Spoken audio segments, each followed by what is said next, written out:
we're really excited to have two more great entrepreneurs here in the sales tech ecosystem, Chuck and Andy. I don't know about great, but yeah, we're entrepreneurs. There you go. I think what's interesting in terms of their perspective, as you guys think about your questions, is obviously they have two perspectives. One is selling to high-performing sales organizations, both in the mid-market but also the enterprise. And so getting their own pattern recognition of what that sort of looks like. And two is managing sales organizations themselves, right? As startup CEOs that are looking to grow fast. And so they certainly have a pretty rich perspective on that.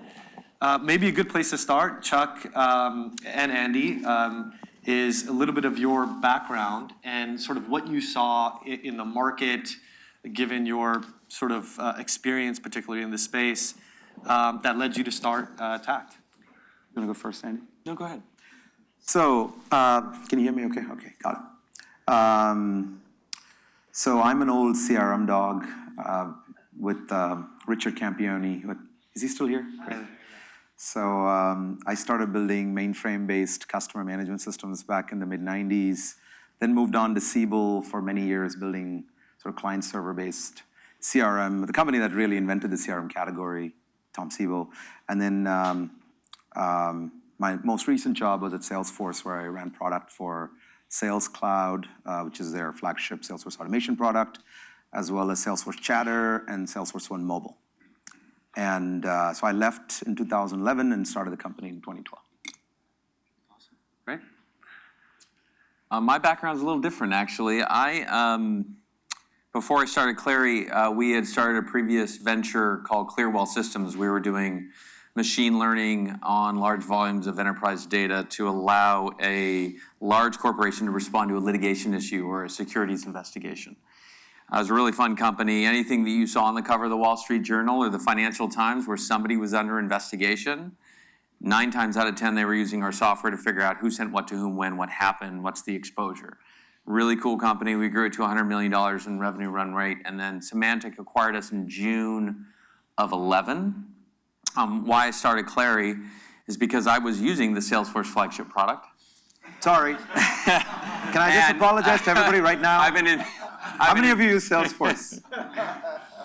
Not that many. Like, okay, sorry. I've been in sales my whole life, and we had a lot of challenges at Clearwell. We were in Excel spreadsheets. We had pipeline inspection issues. We had forecasting issues. We had rep productivity issues, and we had spent a lot of money on Salesforce. We'd spent a lot of money on Tableau. And it was just a brutal journey for us. And so our thesis was, hey, let's take machine learning, what we had been doing since 2005, and let's apply it to a much larger stage, that is the CRM market. And so what we've built is a product that is what Gartner's coming out with a paper on this called Opportunity to Close, and how you can apply machine learning to allow reps to close deals faster, allow managers to drive more revenue, and allow execs to boost their forecast accuracy. So that's what we do. Awesome. Yeah. Right. I think a sort of central topic for a lot of the folks in the audience, and we see it every day in our seats as well, is sort of this whole idea of scaling up to selling to larger enterprises. We were investors in ExactTarget, and the old story is obviously they started selling to laundromats in Indianapolis, and obviously ultimately sold to Fortune 500 companies, and not a lot of companies can scale that successfully. Chuck, I know maybe you can describe a little bit about what Tact is doing, and then also sort of why you made the decision to really start with selling to the enterprise. Right. So when I started the company, the idea was very simple, which is everybody groans when you hear trying to use Salesforce, get your sales teams to use Salesforce. And look, I've been part of this problem, right? Like Richard and I probably created this problem from Siebel days, and then continued that on to Salesforce. And so for us, it was really about, can we make that pain a lot easier? Can we introduce some value exchange? So when you're asking your teams, when you're asking your Clearwell sales team to put all of their numbers in, is there some value they're getting back as a seller so they can they don't feel like you've just added a bunch of admin work that's taken away from customer face time. So for us, it was really around innovating on the user experience, making it easy for the seller to have to deal with all of this crap that we have created for them in the last 20 years with tools that were supposed to help them. Frankly, most of them don't really help salespeople, they help the company. We all need it. Like, we're a young company, we use Salesforce internally because we need to track it. But it's a necessary evil, is kind of how people think about it. And that applies all the way from small companies to large companies. So when we started thinking about what our product strategy was to basically say, can you create essentially, and the inspiration, some of it came from some of the large customers I used to work with at Salesforce. They would actually have banks of admins that you can call into, like in a medical transcriptionist, right? You know, your doctor calls into a pool and they just leave notes right after you see them, and there'll be a transcriptionist in some other country who will transcribe the notes and put it into your medical record, right? That's the kind of thing people used to do, especially in companies that are selling large deals in these large corporations. You can't get the reps to use it, so they would call a phone number and leave notes. So some of our thinking was, could you create software that becomes a digital assistant for the seller to do this? And that's sort of what tech does and the product does. But I want to spend more time talking about our go-to-market, because that was your question about how do you move up market. When we started the company, we started with building a product that was built around the user. But I think the mistake we made was took that too far, and we said, okay, maybe our go-to-market should be also bottoms up, because everybody's doing bottoms up these days. It's popular. Zendesk, you know, Dropbox, you know. But we tried. Investors forcing you to go. Yeah, and it looked pretty cool, and we did. We learned a lot, right? Don't get me wrong. We learned a lot. We got a lot of great feedback from our end users. It made the product better, but it's a crappy way to make money. Totally. And so we said, okay, we need to change strategy and then go top down. And because we had invested so much in our product, we said, where are we going to make the most money, bang for the buck? And we spent a lot of our own VC money on building the platform the first couple of years.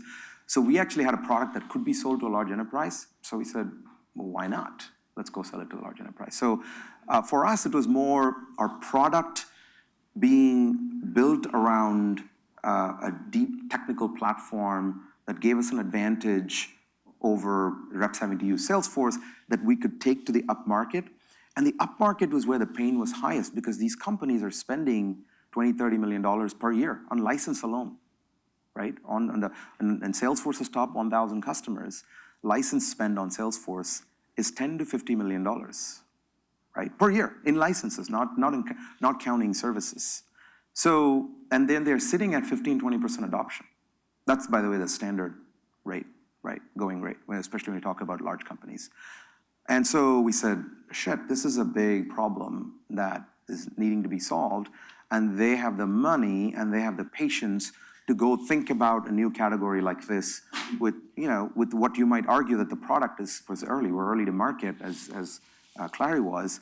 And they're much more interested in thinking about future and vision. And so we ended up focusing on the enterprise market after a couple of small pivots. And that's helpful. And Andy, what about you, right? You guys are obviously have a good group of enterprise customers, have a lot of mid-market, kind of late stage growth customers. For us, it's just our DNA. I mean, that's our heritage. My previous companies that we started, we sold to Chevron and Shell and Intel and GE, and I think, your question about, okay, when do you start focusing on the enterprise? Honestly, it depends on, it's such a larger question that's around your whole go-to-market strategy. And what's the board think? What type of company do you want to build? And Chuck's comments about, hey, the new wave of, hey, just single player download, it'll spread virally, we're going to do box and Dropbox, it's going to be awesome. It's very rare. It's very rare. It's a myth. Silicon Valley myth. Exactly. Just like there's all these overnight successes. We're just like we did at Clearwell, we're just grinding it out. We have a more traditional enterprise sales model. I do remember going to the venture guys saying that that's going to be my model, and them saying, that doesn't sound very interesting. I said, okay, well, you're not going to be raising my Series B. Yeah. So, if you want to go after the big dollars, you have to have a product that actually produces that high value. We call it deep enterprise value. And if you look at, Box is a great example of a company who almost didn't make the turn to selling to the enterprise, right? They had to swap out the entire sales team. They had to, redo the whole incentive plan because, what happens is these startups, they go, okay, we did 5,000 transactions last year, awesome. And they go, okay, how are we going to do 10,000 next year? Can't do 10,000, right? So and then they start looking at, okay, we're going to go up to the enterprise, and they realize, okay, that's a totally different selling model, right? You have the wrong salespeople in the building. You have the wrong sales leader in the building, right? And you have to basically do kind of a reboot of your sales team. So it depends on what you want to do with your go-to-market. So it's not a really simple answer. No, I think what you hit on is important. It's not just hiring, even upgrading getting someone from Splunk to run sales, for example. It's sort of an organizational wide change and mentality, whether it's strategy of the professional company, services and customer success and product that the whole company needs to undergo. So it's easier said than done, certainly. I mean, we've had the exact opposite problem where we've said we have these leads that are coming in. We have these people that are. I talked to another gentleman in the back. Sounds like he's got a great company. What's it called? Happy Co. Sounds like a really cool company. But small amount of sales reps, right? And we see these leads coming in, and we're saying, no, we're not going to take these on. And you have to have that discipline, right? And they look like, oh, you saw this logo velocity. Let's go get those deals. We think about it. Okay. How long is it going to take us to get to the real enterprise value? Right. That where your ASPs, all right, our ASPs are north of 121 grand. And that's the kind of company we want to build. Now, there's great companies that are built with ASPs that are $15,000. There's a lot of great companies out there, right? We just decided not to build that company. And I think in large part because it's just not our experience. It's not our DNA. It's not what we want to do. I think you're right. I think you just have to decide you want to do that. But when you do it, it's not like a simple progression, right? It's a discontinuous change you have to make to your organization, to your product, to your marketing, every part. I mean, Totally. Your capital structure. Your capital structure has to change too, because you think about how most people think about Bs and C rounds and raising capital. And if you are, and Jason Lemkin is awesome, and you read, if you follow his methodology judiciously, he'll teach you how to go from 100K ARR to a 10K to 100K to a million and to a 10 million ARR. But the reality is to get to an enterprise business, at Salesforce, our first $1 million deal we did was with SunGard in New York. And that was in 2006 or 2005, right? Company was founded in 1999, right? And so it's a complete shift that you have to make, as Andy pointed out, and it's not for the faint of heart. And you have to recognize that this is not a simple progression from SMB to mid-market to enterprise. It's, am I going to focus on SMB or mid-market as a startup, right? When you're the size of Salesforce, our business, when I was at Salesforce, business is roughly a third, right? Third in SMB, companies of less than 500 employees. A third, which is companies of less than 5,000, and the other third is companies of 5,000 and more. But when you're a small company, you can't do it all. So you got to pick. Yeah, I think pick right. For me, it's an entrepreneurial thing. It's like, okay, what's your dream? Well, I love it when somebody cuts us a $250,000 check, and then the next year they say, Andy, I'm so goddamn glad I bought your software. It's freaking awesome. I love it. And, that's our job. I mean, we're not even really in the business of building software. We're in the business of solving really hard problems for sales. And there's a lot of hard problems out there, right? And everyone in this audience knows that we all struggle. We still struggle internally with a bunch of sales problems. Yeah. But it depends on, as an entrepreneur, what type of company do you want to build? because it's your company. No, that's great. That's sure very helpful advice for the folks here in the audience. I know we have a few minutes left, but I do want to get to two questions. One, and sorry to do this, Chuck, but I did hear a statistic from another entrepreneur recently that the sort of with Salesforce, the weekly average weekly active users is actually at 15% currently. Which was even lower than I expected. What have you seen? I'm sure that's a pain that some of these companies here in the audience are starting to feel as well. You touched on it in the beginning, right? The administrative work and whatnot. What have you seen work to kind of hurdle that issue of getting folks actually input the data, Right. the right data into the CRM system? Yeah, I think 15% a week is an overestimate. Wow. At Salesforce, the measure we use is called total login percent, which is how often in a 2-week period, in a 1-month period, that the total number of licenses sold actually log into the system. And in the big companies, it's not 15% per week. So where I think it differs obviously is if you're heavy on inside sales, then you should expect a lot more usage because your inside sales teams are sitting in front of a computer with a headset on with a keyboard, right? So they live in the system, so it's fine. But the reality is 80% of business is sold. I mean, outside of the valley and the coasts maybe, if you look in the middle America, most sales happens through outside salespeople, right? The depth of the field salesman, door-to-door salesman is greatly over-exaggerated, Hilarious. right? So when you think about those kinds of folks, it's very difficult to ask them to stop what they're doing, which is talking to a customer, driving to an appointment, getting a proposal ready, to say, I need to go make this happen. So the way I think about it and the way I think when we talk to our customers, not just our product, I mean, I don't want to make this a product pitch, but it's also how a company should think about transformation is basically, we say the number one thing people want is just make the damn thing simple, right? It's too complicated. You look at the UI of most CRM companies, including the one I built, they look like Power Builder forms from the 80s, okay? This is screen for screen.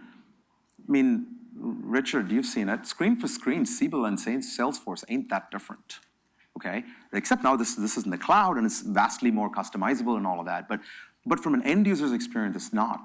So number one thing he says, can you put a big easy button on that, right? And whether it's through voice, it's using text messaging, or it's using something like Slack, where you can just pull and push information out of this, that makes it a lot easier for you, as opposed to having to jump into Salesforce and do a bunch of monkey typing. The second thing I would say is, try to minimize automation. I think that was talked about in the previous session as well, so I won't spend time on it. There's no reason why you can't automatically log your calls and your emails and your meetings into Salesforce. It's a solved problem. Just do it already, okay? Insights, I know this is something Andy and his team think a lot about. It's like, tell me something I don't already know, right? Like when you go to a salesperson and you say, hey, we're gonna give you deliver insights, usually they roll their eyes. So you're telling me your software's gonna tell me more about my deals and my customers, and that doesn't make any sense. And so you have to be very grounded on how can you deliver something that's just non-obvious to them. And if you can do that, and I think if you can do that, then that's value exchange they're gonna get back. And finally, I think one thing CRMs don't do a very good job of is how do you get the rest of the company to be a force multiplier to every salesperson? Which is, how do you get my product person, my marketing person, my competitive analyst to all help me sell? And most companies, even to date, don't have a good collaboration system. We tried to build one called Chatter. We were moderately successful. Because they don't live in Salesforce, so why are they going to collaborate on Salesforce? So you think about, what is your collaboration strategy outside of a CRM system? Whether it's Slack, if you happen to be a tech company, everybody loves Slack. But if it's outside of the Valley, it's most likely things like Microsoft Teams, or some people are still on Yammer. But think about how you can use those collaboration systems that's out of email and allows people to more easily collaborate with like text messaging kind of things, instant messaging things. And then you have a real chance at getting people to say, okay, now I can get my whole company to help me. That's helpful. You want me to take a crack at that one? Take a crack, yeah. I think it's design and why Chuck's building great products that are designed really well. And I think if you look at the process that we call opportunity to close, how do you help reps do better opportunity management? How do you help your managers do better pipeline inspection? And how do you help the executive team do better forecasting? Those three things, okay? And you then look at the Salesforce user experience, and then you ask yourself, have they really studied the human behavior and the actual questions that go back and forth between the first line manager and the rep? And you'll realize that they haven't gone down to that level of intimate understanding of not just how pretty the user experience should be, but how should the user experience interact? And then there's the notion of where I think where we're headed with this is that, and Chuck's team is doing a really good job on things like this, is that there's a notion of anticipatory computing. So how do we anticipate the information needs of that rep and that manager that are about to have that one-on-one that's sitting on their calendar every Thursday? Well, if you're tied into the rep's calendar and you can see all the activity that's going back and forth, and you can see the level of interest of the customer, you can see who's hitting the website, you can see who's nibbling at the Marketo campaigns, and all of that is now aggregated and delivered in that one-on-one session. And then the user experience is designed and with the understanding that we're harvesting all that data to facilitate a really incredible conversation between the rep and the manager. Now you have something that really is literally life-changing for both of those people, right? And it's a totally different way of designing the product.